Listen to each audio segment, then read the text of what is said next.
Buenas noches. Primero, muchas gracias a los organizadores por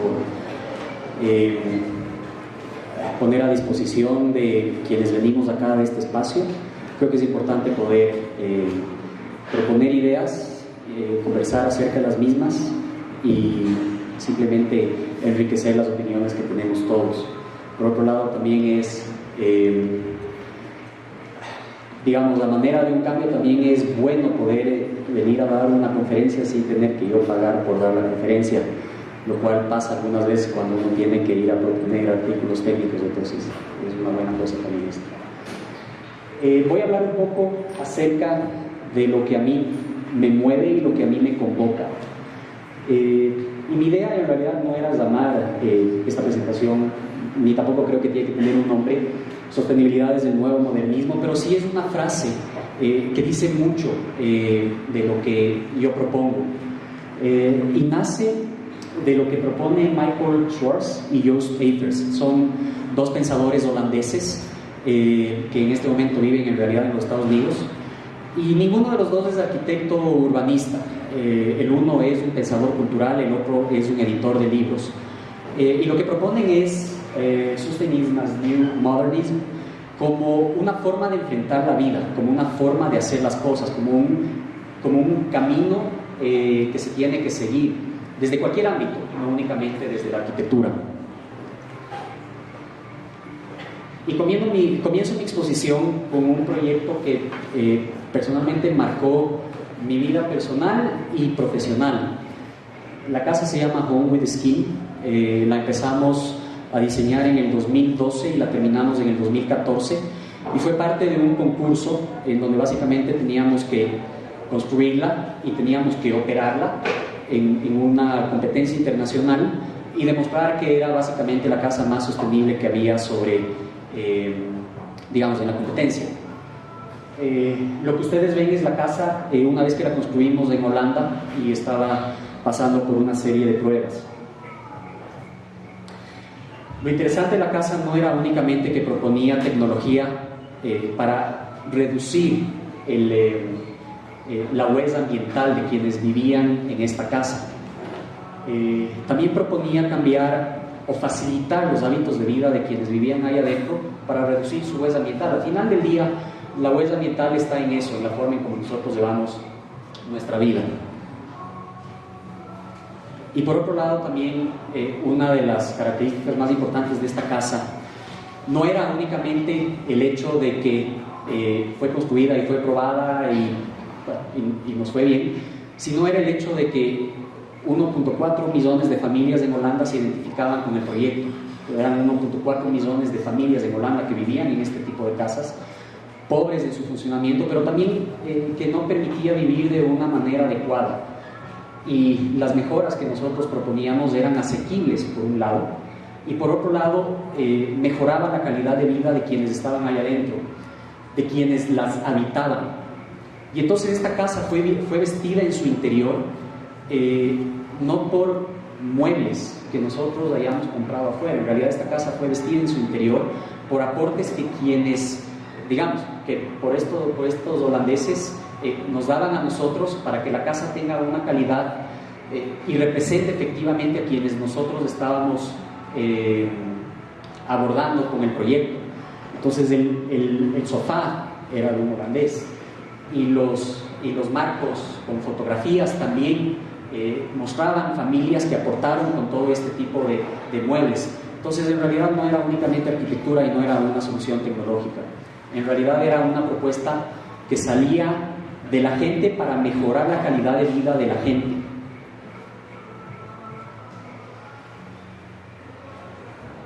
¿Y por qué esto es importante? ¿Por qué tenemos que ir en esta dirección? Esto es importante porque en realidad vivimos en un mundo desbalanceado. Es un problema de balance, es un problema matemático al final del día, es un problema de suma y resta, en donde la parte urbana tiene muchísimo más peso que la parte ambiental, que la parte de la naturaleza. Y lo uno no convive sin lo otro, lo uno no funciona sin lo otro.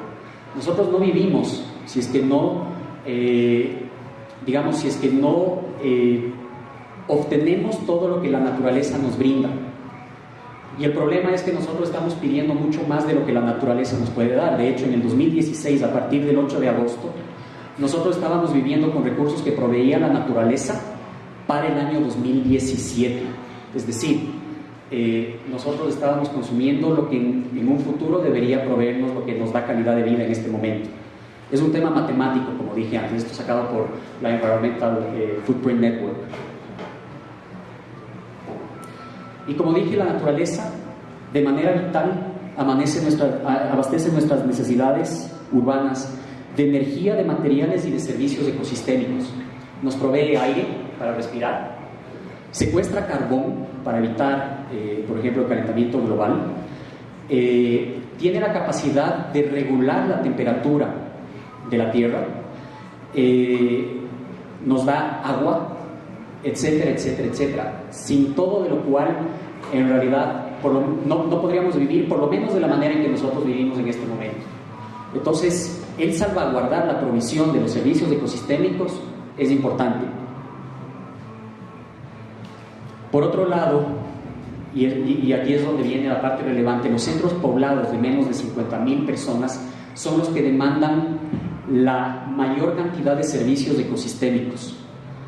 De hecho, el 71% de las emisiones de gases de efecto invernadero vienen de las ciudades.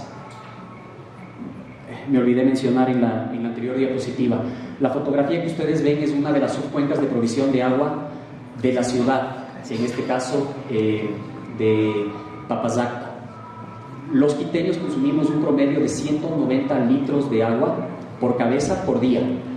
La OMS, digamos, teniendo en cuenta y tomando en cuenta cuál es la cantidad de agua disponible en el mundo, en realidad establece que deberíamos consumir un poco menos de la mitad de aquello. Y el problema del abastecimiento de agua es en realidad un problema mundial. En el caso de Quito, en realidad las emisiones de gases de efecto invernadero no están relacionadas a la generación de energía, como suele suceder en las ciudades en el hemisferio norte. En realidad nuestras emisiones están relacionadas a la movilidad, a los vehículos, a las emisiones por los autos particulares y por el servicio público. Estos son los problemas en realidad que nosotros tenemos que enfrentar desde nuestro propio contexto. Al mismo tiempo, los gases de efecto invernadero que nosotros emitimos en este momento y a nivel mundial van a provocar sequías en un futuro, lo cual va a ser lo cual va a disminuir nuestra posibilidad de vivir de la manera en que nosotros vivimos. Si es que nosotros revisamos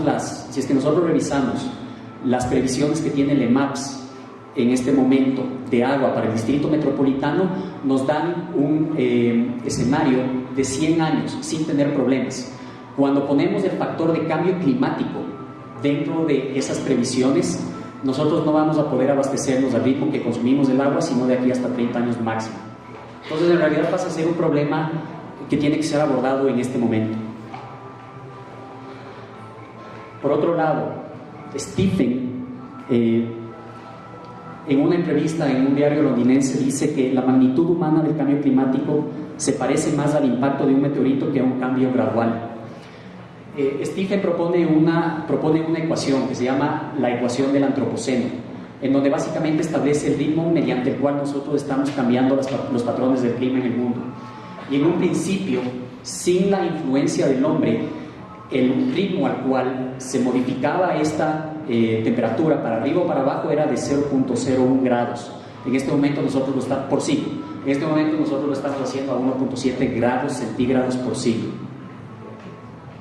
Entonces, si el arquitecto o los urbanistas pueden influir en el funcionamiento de las ciudades, en realidad, a mi criterio y mi propuesta es que su rol sea impulsar el balance urbano-ambiental en el mundo, no solamente en Quito, sino, digamos, es una propuesta que tiene que ser empujada en todo lado. A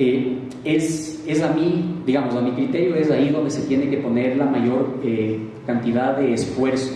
Al final del día, la calidad de vida que nosotros tenemos y de las futuras generaciones dependen justamente de esto, de lo que nosotros hagamos en este momento. ¿Cuál es el reto? Es súper sencillo. Para el 2030 no vamos a ser 7.5 mil millones de personas, vamos a ser 8.3, y para el 2050 vamos a ser 9.500 millones de personas o más. Hay previsiones que dicen que en realidad vamos a ser cerca de 10.000 millones. Eso significa que vamos a tener una mayor demanda de espacio, una mayor demanda de recursos, y en realidad vamos a ponerle mayor presión al planeta. Y el problema es que la demanda no está relacionada únicamente al crecimiento demográfico de la población mundial, está relacionada también con la capacidad adquisitiva de la gente. Y con esto no pretendo decir que la gente no debería mejorar sus ingresos y no debería mejorar su calidad de vida y no debería tener acceso a todo lo que nosotros tenemos acceso. Lo que estoy diciendo es que tenemos que ser eficientes en el consumo de los recursos, en el consumo de la luz, en la forma de movilizarnos, en el consumo de agua, etc. Y es ahí donde nuestro rol toma importancia y toma relevancia, el momento de planificar las ciudades y el momento de diseñar los diferentes edificios. Para el 2030 se espera que la demanda del consumo de agua suba hasta un 50% más de lo que nosotros estamos consumiendo en este momento. El 2030 es a la vuelta de la esquina. Los ODS están planteados hasta el 2030 como una agenda multilateral a nivel mundial, y el consumo de agua va a subir en un 30%. Y en realidad esto dice mucho. Primero porque el agua disponible en el planeta es únicamente el 3% del 100% de agua que existe, y nosotros nos encargamos de desperdiciar la gran mayoría por nuestra forma de consumir. La demanda de energía tiene una influencia directa en la provisión de agua y en la provisión de alimentos para la forma en que, digamos, para poder mantener poblaciones saludables. En realidad esto requiere de un cambio de paradigma. No podemos seguir viviendo con los modelos actuales de vida. Tenemos que cambiar, y nosotros como diseñadores tenemos que proponer esos cambios y tenemos que ser capaces de orientar hacia dónde tienen que caminar las ciudades. ¿Cómo podemos ser más eficientes en el consumo de recursos sin bajar la calidad de vida de todos nosotros? Y logrando hacerlo asequible, y logrando hacerlo inclusivo, y logrando hacerlo, redundando un poco, al alcance de todos los que habitamos en las ciudades, de todos los ciudadanos. El reto de la arquitectura y el urbanismo, entonces, es proveer condiciones de habitabilidad adecuadas y de forma amigable con el medio ambiente a la población del mundo, empezando por Quito, empezando por nuestra casa, etc. Sin embargo, hay que tener en cuenta que en realidad este es un reto multidisciplinario. No es un reto únicamente de los arquitectos, es un reto de urbanistas, es un reto de biólogos, es un reto de sociólogos, es un reto de ecologistas industriales, es un reto de ingenieros en todas sus ramas. Porque los arquitectos solos o los urbanistas solos no vamos a resolver estos problemas que ya de por sí son complicados o son complejos, porque abordan muchísimas dimensiones que van mucho más allá de nuestras áreas de conocimiento.